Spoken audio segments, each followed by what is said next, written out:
إن الحمد لله نحمده ونستعينه ونستغفره ونعوذ بالله من شرور أنفسنا وسيئات أعمالنا من يهده الله فلا مضل له ومن يضلل فلا هادي له ونشهد أن لا إله إلا الله وحده لا شريك له ونشهد أن محمدا عبده ورسوله يا أيها الذين آمنوا اتقوا الله حق تقاته ولا تموتن إلا وأنتم مسلمون يا أيها الناس اتقوا ربكم الذي خلقكم من نفس واحدة وخلق منها زوجها وبث منهما رجالا كثيرا ونساء واتقوا الله الذي تساءلون به والأرحام إن الله كان عليكم رقيبا يا أيها الذين آمنوا اتقوا الله وقولوا قولا سديدا يصلح لكم أعمالكم ويغفر لكم ذنوبكم ومن يطع الله ورسوله فقد فاز فوزا عظيما أما بعد فإن خير الحديث كتاب الله وخير الهدي هدي محمد صلى الله عليه وسلم وشر الأمور محدثاتها وكل محدثة بدعة وكل بدعة ضلالة وكل ضلالة في النار أعوذ بالله السميع العليم من الشيطان الرجيم بسم الله الرحمن الرحيم قاف والقرآن المجيد بل عجبوا أن جاءهم منذر منهم فقال الكافرون هذا شيء عجيب أإذا متنا وكنا ترابا ذلك رجع بعيد قد علمنا ما تنقص الأرض منهم وعندنا كتاب حفيظ بل كذبوا بالحق لما جاءهم فهم في أمر مريج أفلم ينظروا إلى السماء فوقهم كيف بنيناها وزيناها وما لها من فروج والأرض مددناها وألقينا فيها رواسي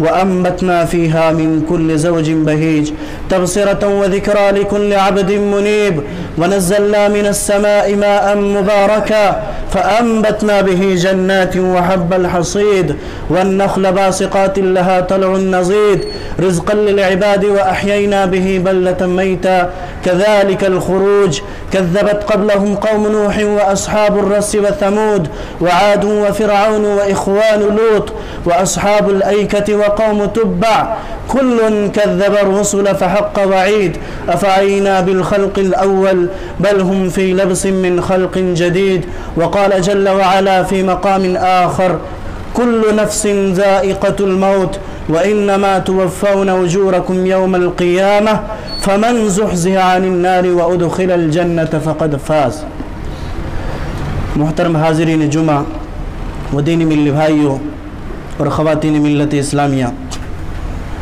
سب سے پہلے اس اللہ رب العزت کی تعریف و توصیف، کبریائی و بڑائی جو ہم سب کا خالق و مالک ہے، رازق ہے، مدبر ہے۔ بعدہ انگنت درود و سلام ہوں اللہ کے بھیجے ہوئے تمام انبیاء کرام پر، خصوصاً آخری نبی احمد مجتبی محمد مصطفیٰ صلی اللہ علیہ وسلم پر۔ اللہم صلی علی محمد وعلی آل محمد کما صلیت علی ابراہیم وعلی آل ابراہیم انکا حمید مجید اللہم بارک علی محمد وعلی آل محمد کما بارکت علی ابراہیم وعلی آل ابراہیم انکا حمید مجید۔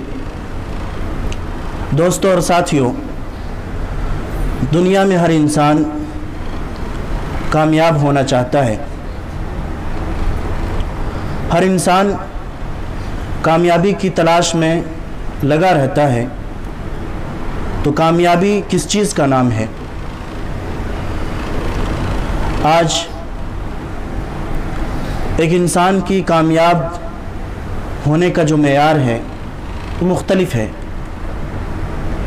آج انسان سوچتا ہے کہ جو جتنے زیادہ پیسے کما لے، جو جتنی زیادہ دولت اکٹھی کر لے، جسے جتنی زیادہ شہرت حاصل ہو جائے، رعب و دبدبہ معاشرے پر ہو، تو وہ کامیاب ہے۔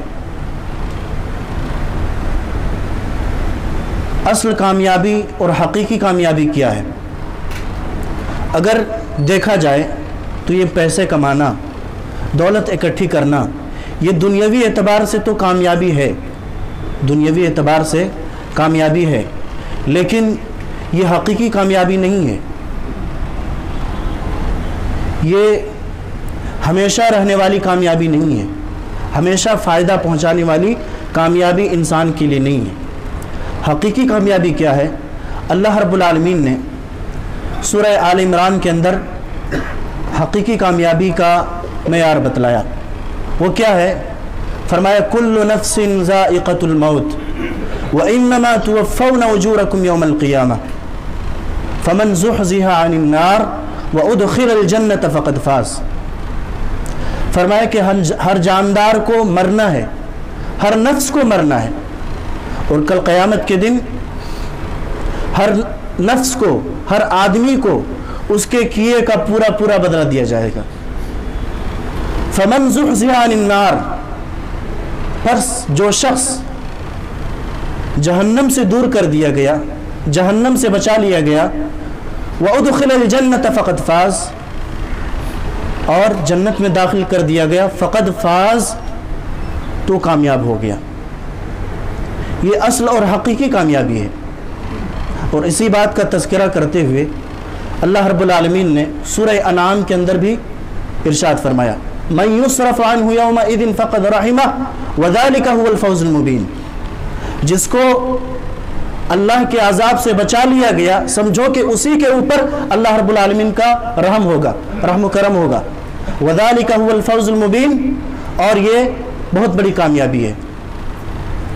آج ہم دنیاوی کامیابی کے لیے محنتیں کرتے ہیں، کوششیں کرتے ہیں، ہر طرح کی تگ و دو کرتے ہیں، اور ظاہر ہے کہ ہر کامیابی حاصل کرنے کے لیے ہمیں محنت کی ضرورت پڑتی ہے۔ تو آخرت میں کامیابی حاصل کرنے کے لیے جو اصل اور حقیقی کامیابی ہے، اس کے لیے بھی ہمیں محنت اور کوشش کرنی پڑے گی۔ اور انسان جب محنت اور کوشش کرے گا تو اللہ رب العالمین اس کی محنت اور کوشش کو رائے گا اور برباد نہیں کرے گا، اور اللہ رب العالمین ضرور بضرور اس کی رہنمائی فرمائے گا۔ اللہ رب العالمین بیان فرمایا وَالَّذِينَ جَاهَدُوا فِينَا لَنَهْدِيَنَّهُمْ سُبُلَنَا وَإِنَّ اللَّهَ لَمَعَ الْمُحْسِنِينَ، جو لوگ ہمارے راستے میں کوششیں کرتے ہیں، محنتیں کرتے ہیں، قربانیاں دیتے ہیں، لَنَهْدِيَنَّهُمْ سُبُلَنَا، تو ہم ضرور بضرور اسے اپنا راستہ دکھلاتے ہیں، راستے کی رہنمائی کرتے ہیں، صحیح راستے کی طرف، کامیابی کا راستہ دکھاتے ہیں۔ اور یاد رکھیے ایک انسان محنت کرتا ہے تو اللہ رب العالمین کبھی بھی اس کی محنت کو رائے گا اور برباد نہیں کرے گا۔ اللہ رب العالمین نے بیان فرمایا أَفَنَجْعَلُ الْمُسْلِمِينَ كَالْمُجْرِمِينَ مَا لَكُمْ كَيْفَ تَحْكُمُونَ، اللہ رب العالمین نے بیان فرمایا کہ کل قیامت کے دن مجرم لوگ بھی ہوں گے، فرما بردار بھی لوگ ہوں گے، فرما بردار لوگ بھی ہوں گے، لیکن کیا ان دونوں کا حساب برابر لیا جائے گا؟ ہرگز نہیں۔ مَا لَكُمْ كَيْفَ تَحْكُمُونَ، تم کیسی باتیں کرتے ہو، کیا ہو گیا تمہیں؟ تو دونوں کا حساب برابر نہیں لیا جائے گا، کیونکہ مجرم اور فرمانبردار کبھی برابر نہیں ہو سکتے۔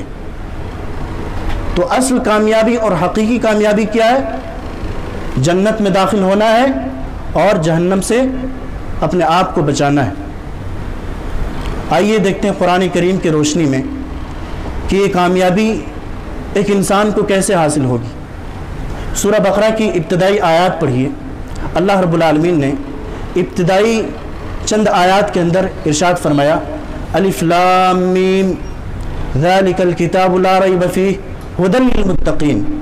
الف لام میم، اس کتاب میں کوئی شک نہیں، اور یہ کتاب متقی بندوں کے لیے، اللہ سے ڈرنے والوں کے لیے ہدایت ہے۔ اور متقی بندے کون ہیں؟ اللہ سے ڈرنے والے، اللہ کا تقوی اختیار کرنے والے بندے کون ہیں؟ الذین یؤمنون بالغیب۔ پہلی صفت، پہلی پہچان کیا ہے تقوی اختیار کرنے والوں کی، صاحب تقوی کی؟ الذین یؤمنون بالغیب، جو غیب پر ایمان رکھتے ہیں، جو غیب پر ایمان رکھتے ہیں، اللہ پر ایمان رکھتے ہیں، ہم جنت پر ایمان رکھتے ہیں، جہنم پر ہمارا ایمان ہے، فرشتوں پر ایمان ہے، اللہ کے فرشتوں پر ہم نے تو دیکھا نہیں لیکن پھر بھی ایمان ہے، یہ غیبیات میں سے ہیں، یہ ایمان بالغیب میں سے ہیں۔ تو پہلی صفت ایمان بالغیب ہے کہ غیب پر ایمان رکھتے ہیں. اور دوسری صفت، دوسری پہچان کیا ہے؟ الذین یؤمنون بالغیب ویقیمون الصلاۃ، نماز کو قائم کرتے ہیں، نماز کو اس کے آداب کے مطابق وقت مقررہ پر، وقت پر ادا کرتے ہیں. تو اہل تقوی کی دوسری صفت اور دوسری پہچان نماز کا وقت پر ادا کرنا ہے. وَمِمَّا رَزَقْنَاهُمْ يُنْفِقُونَ، تیسری صفت، تیسری پہچان کیا ہے؟ اللہ رب العالمین نے بیان فرمایا کہ ہم نے جو روزی اسے دی، ہم نے جو کچھ اسے دیا، اس میں سے وہ خرچ کرتے ہیں، اس میں سے وہ خرچ کرتے ہیں. آگے اللہ رب العالمین نے بیان فرمایا، پہچان بتلائی، صفت بتلائی، وَالَّذِينَ يُؤْمِنُونَ بِمَا أُنزِلَ إِلَيْكَ، اے نبی آپ کے اوپر جو قرآن اتارا گیا اس پر یہ اہل تقوی، اہل ایمان رکھتے ہیں. یؤمنون الذین یؤمنون بما انزل الیک وما انزل من قبلک، اور آپ سے پہلے جو آسمانی کتابیں اتاری گئیں اس پر بھی ایمان رکھتے ہیں. وبالآخرۃ هم یوقنون، اور آخرت پر ان کا یقین ہے، آخرت پر ان کو یقین حاصل ہے، آخرت پر یقین کرتے ہیں. تو یہ اہل تقوی کی پہچان، یہ صفات کا تذکرہ کرتے ہوئے ان صفات کا اللہ رب العالمین نے بیان فرمایا، اولئک علی ھدی من ربہم واولئک ھم المفلحون، یہی لوگ ہدایت پر ہیں اور یہی لوگ کامیاب ہونے والے. یہ کامیابی کے راستے اللہ رب العالمین بتلائیں. دوسری جگہ دیکھیے اللہ رب العالمین نے فرمایا، فَأَمَّا مَن تَابَ وَآمَنَ وَعَمِلَ صَالِحًا فَعَسَىٰ أَن يَكُونَ مِنَ الْمُفْلِحِينَ. اللہ رب العالمین نے ارشاد فرمایا کہ جن لوگوں نے توبہ کیا یا جس نے توبہ کیا، اپنے گناہوں پر شرمندہ ہو گیا، ندامت کے آنسو بہانے لگے، وآمن ایمان لے آیا، وعمل صالحا عمل صالح کیا، نیک اعمال کیے، فعسى ان يكون من المفلحین، یہی لوگ کامیاب ہونے والے. تو توبہ کامیابی کا راستہ ہے، ایمان کامیابی کا راستہ ہے، عمل صالح کامیابی کا راستہ ہے. دوسری جگہ اللہ رب العالمین نے اور ایک جگہ فرمایا کہ قد افلح من زکاها وقد خاب من دساها، کامیاب ہو گیا وہ شخص، وہ انسان جس نے اپنے نفس کا تزکیہ کر لیا، اپنے نفس کو پاک کر لیا، شرک کی گندگی سے اپنے آپ کو پاک کر لیا، کفر کی نحوست سے اپنے آپ کو پاک کر لیا، برے اخلاق سے بچ گیا. قد افلح، وہ کامیاب ہو گیا. وقد خاب من دساها، اور جس نے اپنے نفس کو گندا کر لیا، اپنے نفس کو ناپاک کر لیا، شرک کی گندگی میں ملوث ہو گیا، کفر میں اپنے آپ کو جا ڈھکیلا، برے اخلاق میں پڑ گیا، تو وقد خاب من دساها، تو اس نے اپنے آپ کو ناپاک کر لیا، اپنے نفس کو گندا کر لیا. تو انسان اپنا تزکیہ کرے، اپنے نفس کا تزکیہ کرے، اپنے اخلاق کو سنوارے، اپنے آپ کا جائزہ لے، یہ کامیابی کے راستے ہیں. اللہ رب العالمین نے ایک اور جگہ پر ارشاد فرمایا، وَمَن يُطِعِ اللَّهَ وَرَسُولَهُ وَيَخْشَ اللَّهَ وَيَتَّقْهِ فَأُولَٰئِكَ هُمُ الْفَائِزُونَ. جو اللہ اور اس کے رسول کی اطاعت کرتے ہیں اور تقوی اختیار کرتے ہیں، یہی لوگ کامیاب ہونے والے ہیں. تو ان آیتوں کے اندر اللہ رب العالمین نے کامیابی کے راستے دکھلائے ہیں. میرے بھائیوں، آج ہم اور آپ اپنی زندگی کا جائزہ لیں، ہر شخص اپنا محاسبہ کرے، اپنی زندگی کا جائزہ لے کہ آج ہماری ساری محنتیں، ساری کوشش، ساری تگ و دو بھاگ دوڑ دنیاوی کامیابی حاصل کرنے میں، دنیاوی کامیابی حاصل کرنے میں، دولت کو اکٹھا کرنا ہم کامیابی حاصل کرنا سمجھتے ہیں، سلطنت، روب و دبدبہ حاصل کرنا یہ ہمارے لیے کامیابی کا معیار ہے. میرے بھائیوں، اگر دولت کو اکٹھی کرنا یہ کامیابی ہے تو ایک بہت بڑا انسان گزرا ہے، قارون، جس کا نام قارون تھا، بڑی دولت والا شخص تھا. کتنی دولت تھی اس کے پاس؟ اللہ رب العالمین بیان فرمایا کہ وَآتَيْنَاهُ مِنَ الْكُنُوزِ مَا إِنَّ مَفَاتِحَهُ لَتَنُوءُ بِالْعُصْبَةِ أُولِي الْقُوَّةِ، کہ قارون کو ہم نے اتنی دولت دی تھی کہ ان کے خزانوں کی چابیاں پہلوانوں کی جماعت بمشکل اٹھایا کرتی تھی، اتنی دولت تھی. لیکن اس کا حشر کیا ہوا؟ فَخَسَفْنَا بِهِ وَبِدَارِهِ الْأَرْضِ، اللہ رب العالمین نے اس کی ذات سمیت اس کے محلات کو، اس کے مال و جائیداد کو زمین میں دھسا دیا، زمین میں دھسا دیا۔ حضرت موسیٰ علیہ السلام نے جب اسے دین کی طرف بلایا، دین کی دعوت دی اور فرمایا کہ وَأَحْسِن كَمَا أَحْسَنَ اللَّهُ إِلَيْكَ، اللہ رب العالمین جس طرح تم پر احسان کیا ہے، تمہیں فضل سے نوازا ہے، تم بھی اللہ کے بندوں پر احسان کرو۔ تو اس نے کیا جواب دیا؟ خرچ کرنے کے لیے کہا صحیح راستے پر۔ اس نے کیا جواب دیا کہ قال انما اوتیتہ علی علم عندی، یہ مال جس کی تم بات کر رہے ہو کہ ہم کہاں خرچ کریں کہاں نہ کریں، یہ تم کون ہوتے ہو بولنے والے؟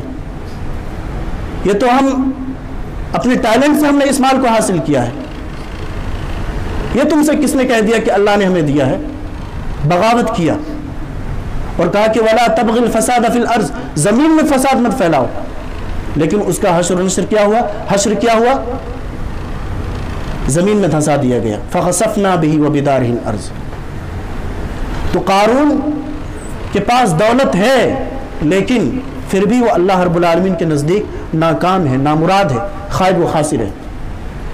اور اگر بات کریں سلطنت کی، روب و دبدبہ معاشرے پر، ملک پر حکومت قائم کرنا، اگر یہ کامیابی ہوتی تو یاد رکھیں میرے بھائیوں، فرعون بہت بڑا کامیاب انسان ہوتا ہے۔ فرعون کے پاس کم بڑی حکومت تھی کیا، اس کی سلطنت کیسی تھی؟ وہ کہا کرتا تھا الیس لی ملک مصر وہذہ الانہار تجری من تحتی افلا تبصرون۔ اس کے پاس بہت بڑی بادشاہت تھی اور ملک مصر کا وہ بادشاہ تھا، ملک مصر کا وہ بادشاہ تھا، اور مصر ایسا ملک تھا اس زمانے میں کہ چاروں طرف سے نہریں کھودی گئی تھی۔ وہذہ الانہار تجری من تحتی افلا تبصرون، اس ملک کا وہ بادشاہ تھا۔ لیکن اللہ رب العالمین نے اس کے ساتھ کیا کیا؟ اس کے ساتھ کیا کیا؟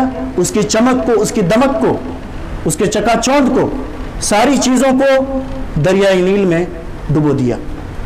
فرعون کا لشکر دریائے نیل میں ڈبو دیا گیا، اور پھر اس کے بعد اللہ رب العالمین نے اس کے متعلق جو تذکرہ کیا سورہ دخان کے اندر ذکر ہے، اللہ رب العالمین نے فرمایا کم ترکوا من جنات وعیون، کم ترکوا من جنات وعیون وکنوز ومقام کریم ونعمت کانوا فیہا فاکہین کذالک واورثناہا قوما آخرین۔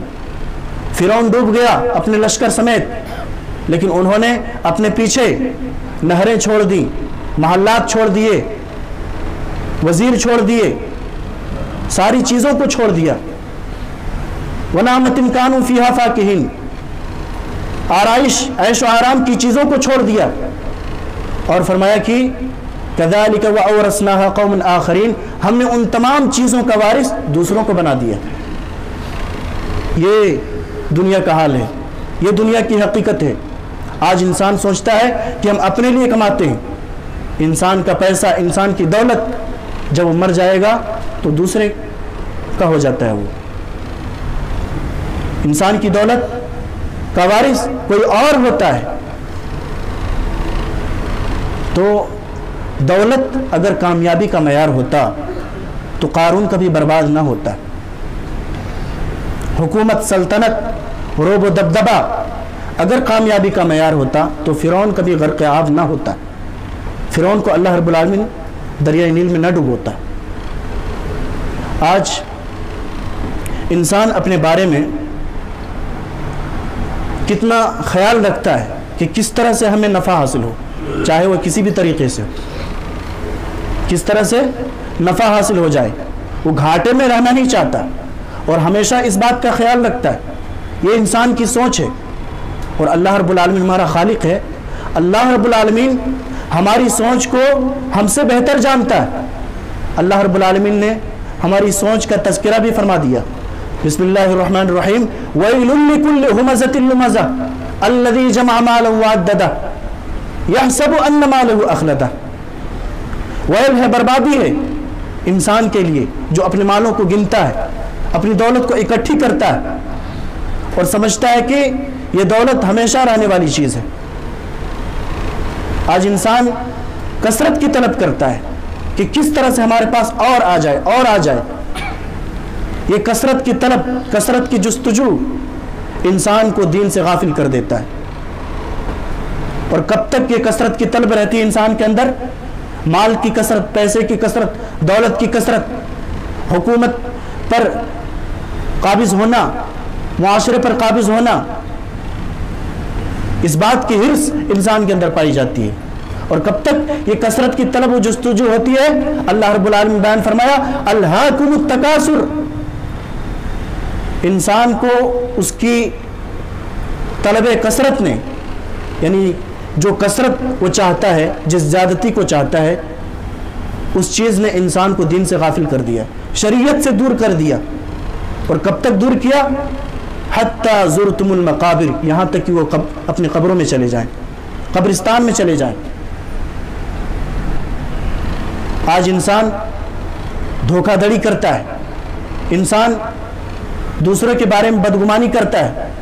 آج انسان دوسروں کے بارے میں کیا کچھ نہیں کرتا، دوسروں کو دھوکہ دیتا ہے. کس لیے؟ تاکہ اور ہو جائے، تاکہ ہمارے پاس اور ہو جائے. تجارت میں، بزنس میں دھوکہ دڑی کرتا ہے تاکہ ہمارے پاس اور ہو جائے. میرے بھائیوں، آپ لے کر کیا جائیں گے؟ آپ لے کر کیا جائیں گے؟ ایک ارب خرب پتی انسان وہ مر جائے گا تو وہ بھی 2 گز زمین کے نیچے دفن کیا جائے گا. لاکھوں کا کپڑا پہننے والا انسان، اسے بھی کفن کے چند ٹکڑے میسر ہوں گے. یہ انسان کی حقیقت ہے. حضرت عائشہ رضی اللہ تعالیٰ عنہ بیان کرتی ہیں، صحیح مسلم کی حدیث ہے، حضرت ابوبکر صدیق رضی اللہ تعالیٰ عنہ کا آخری وقت ہے، تیمارداری کے لیے، عیادت کے لیے حضرت عائشہ رضی اللہ تعالیٰ عنہ جاتی ہیں. حضرت ابوبکر صدیق رضی اللہ تعالیٰ عنہ پوچھتے ہیں اپنی بیٹی سے، حضرت عائشہ سے، کہ نبی صلی اللہ علیہ وسلم کے کفن کے کپڑے کتنے تھے، کتنے کپڑوں میں آپ کو کفنایا گیا؟ حضرت عائشہ نے جواب دیا 3 سوتی کپڑے تھے، بغیر سلے ہوئے تھے.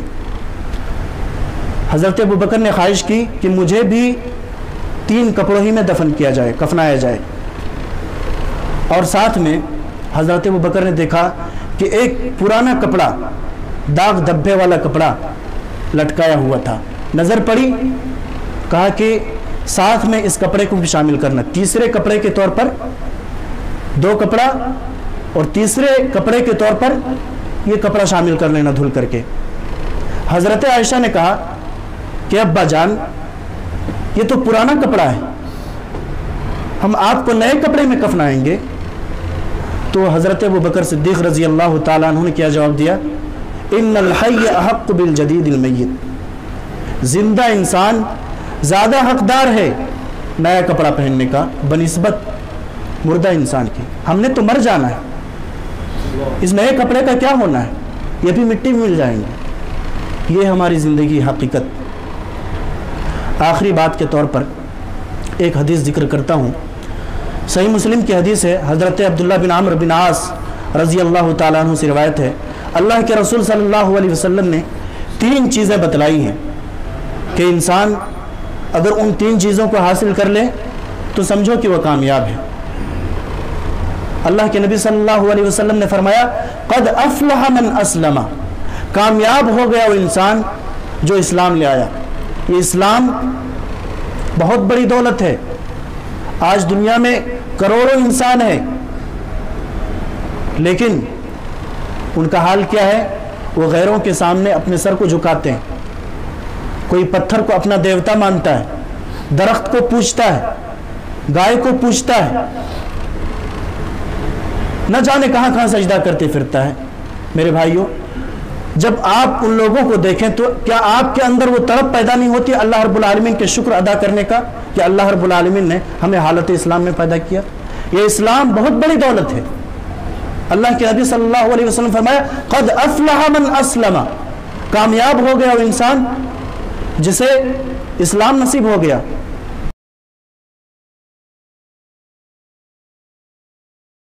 قد افلح من اسلم.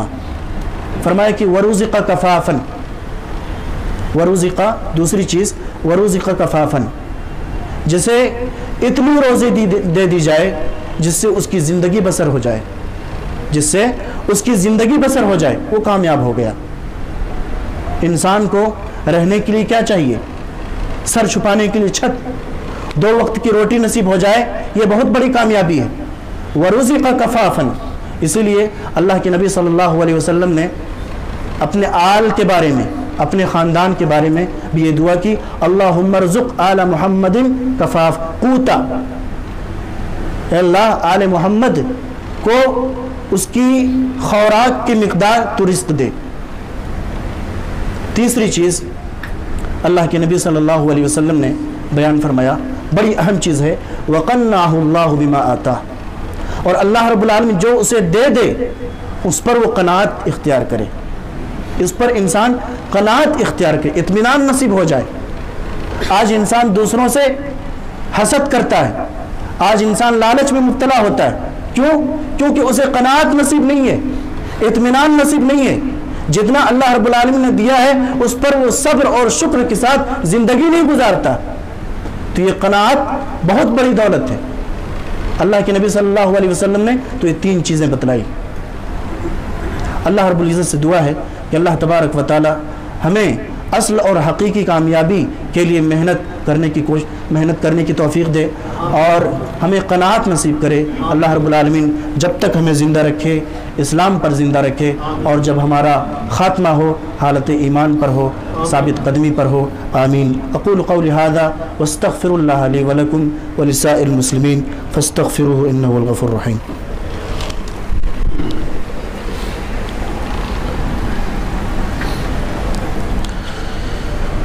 إن الحمد لله نحمده ونستعينه ونستغفره ونعوذ بالله من شرور أنفسنا وسيئات أعمالنا، من يهده الله فلا مضل له ومن يضلل فلا هادي له، ونشهد أن لا إله إلا الله وحده لا شريك له، ونشهد أن محمدا عبده ورسوله۔ يا أيها الذين آمنوا اتقوا الله حق تقاته ولا تموتن إلا وأنتم مسلمون۔ يا أيها الناس اتقوا ربكم الذي خلقكم من نفس واحدة وخلق منها زوجها وبث منهما رجالا كثيرا ونساء، واتقوا الله الذي تساءلون به والأرحام إن الله كان عليكم رقيبا۔ يا أيها الذين آمنوا اتقوا الله وقولوا قولا سديدا يصلح لكم أعمالكم ويغفر لكم ذنوبكم، ومن يطع الله ورسوله فقد فاز فوزا عظيما۔ أما بعد، يا أيها الذين آمنوا صلوا عليه وسلموا تسليما، اللهم صل على محمد وعلى آل محمد كما صليت على إبراهيم وعلى آل إبراهيم إنك حميد مجيد، اللهم بارك على محمد وعلى آل محمد كما باركت على إبراهيم وعلى آل إبراهيم إنك حميد مجيد۔ إن الله يأمر بالعدل والإحسان وإيتاء ذي القربى وينهى عن الفحشاء والمنكر والبغي يعظكم لعلكم تذكرون، اذكروا الله يذكركم وادعوه يستجب لكم ولذكر الله أكبر والله يعلم ما تصنعون۔